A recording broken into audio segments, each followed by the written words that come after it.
मित्रमैत्रिणींनो नमस्कार। आज मी अख्खा मसूर बनवत आहे।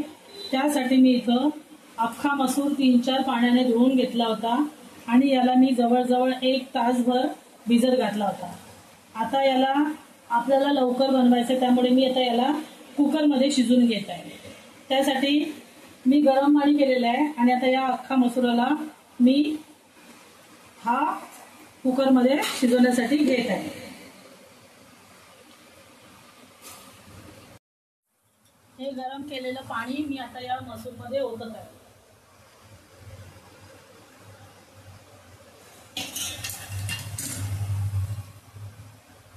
बघा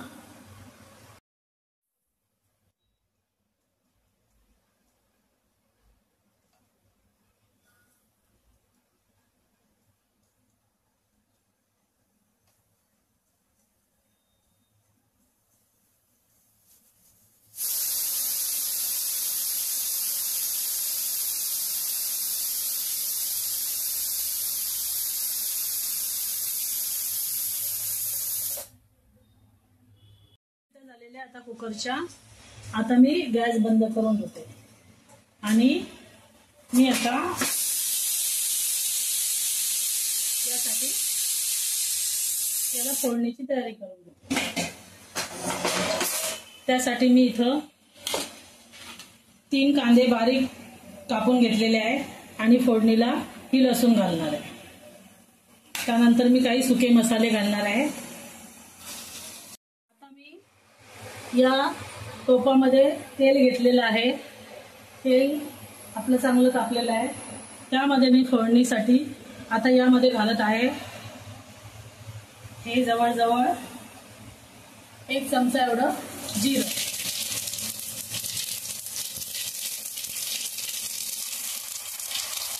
जिरं आपलं चांगलं तडतडलं त्याच्यामध्ये ही लसूण घालतो।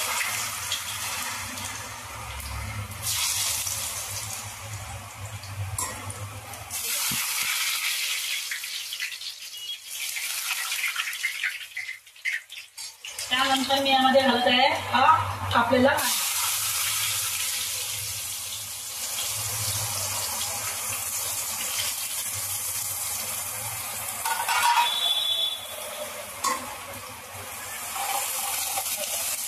आता हा आपल्याला कांदा चांगला लाल फ्राय करून घ्यायचा आहे। कांद्याला बराच वेळ असं तेलामध्ये चांगलं परतून घेऊया। त्यानंतर मी हा कांदा आपला परतून झाल्यानंतर मी यामध्ये काही सुके मसाले टाकणार आहे। त्यामध्ये मी इथं घेतलेलं आहे बघा, इथं मी 1 चमचा भरून हळद घेतलेली आहे। त्यानंतर हा गरम मसाला आहे घरी केलेला। त्यानंतर कांदा लसूण मसाला मी यामध्ये घालणार आहे। बस आपल्याला एवढेच मसाले यामध्ये लागते।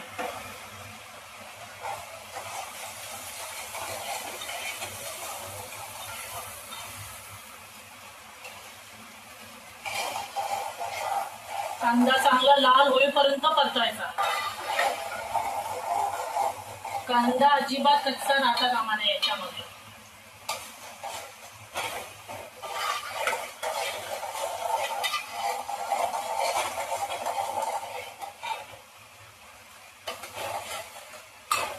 आता इथं बघा हा आपला मसूर, इथं आपला मसूर हा शिजलेला आहे आणि हा मसूर पण 2 शिट्ट्या एवढाच शिजवायचा कारण आपल्याला हा अख्खा ठेवायचा। बघा अशा पद्धतीने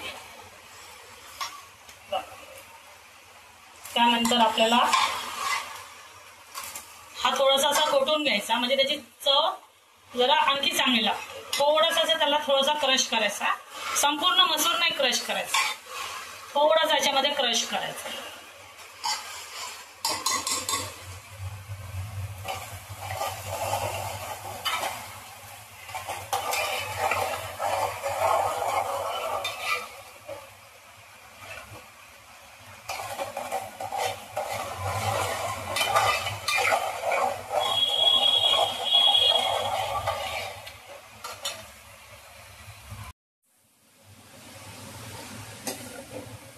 बघा अशा प्रकारे आपला कांदा हा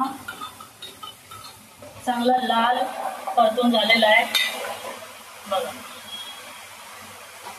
आता मी यामध्ये हे जे सुके मसाले घेतलेले आहे हे टाकते. यामध्ये हळद टाकताय, त्यानंतर हा गरम मसाला टाकलेला आहे आणि हा कांदा लसूण मसाला हा मोठा जवळजवळ 1 चमचा भरून आहे.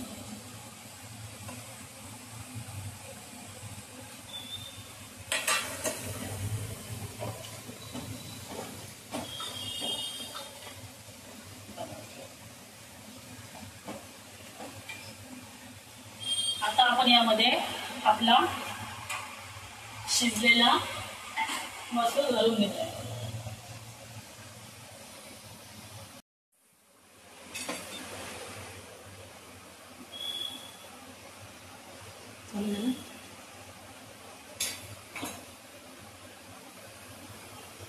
हा शिजलेला मसूर आता आपण या फोडणीमध्ये ओतून घेऊ.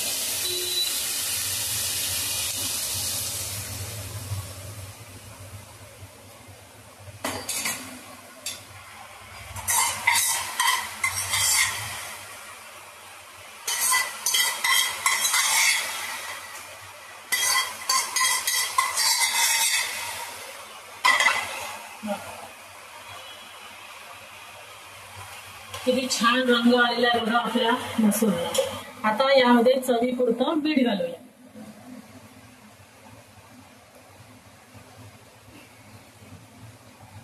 मीठ घालून घेतलेलं आहे.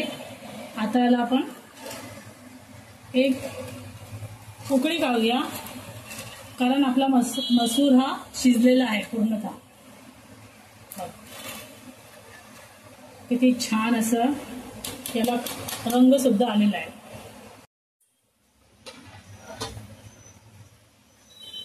बघा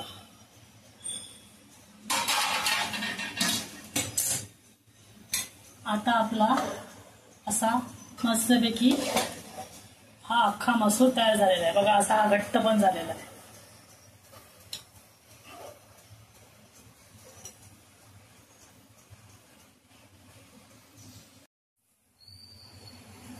बघा अशा प्रकारे आपला हा अख्खा मसूर खाण्यासाठी तयार.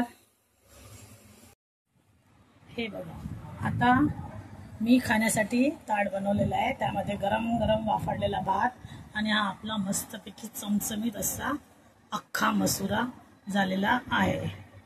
बघा मी आता कसा बनवला आपला अख्खा मसुरा, आणि हा अख्खा मसूर कसा बनवला ते तुम्ही मला कमेंट करून सांगा. आणि हो, माझ्या चॅनलला सबस्क्राईब पण करा. धन्यवाद.